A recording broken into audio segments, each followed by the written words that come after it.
No niin, ja nyt on vahva kärry, vanha kunnon respo. Jopa sivulaida on kastamalla kuumasinkin. Toi aisa on mun mielestä jopa jarrullisesti, kun se on aivan jäätävän kokoinen. Siellä on akulle paikka, kun siellä on vinssi sisällä. Sitä ei ole testattu, että toimiko se. Noi etuvalo ei toimi.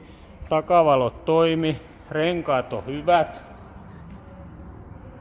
Tietenkin alukiekoilla. Tää kuomu on laitettu vuosi sitten meillä. Eli se on lähes uusi. Takavalo on vaihdettu ledeiksi. Ne toimikin hienosti. Kurkatas pohjaha. Se onkin jäätävä muuten. Varmaan jarrullisen runko. Sisäkorkeus on 155, koska tässä on toi korkeampi kuomu.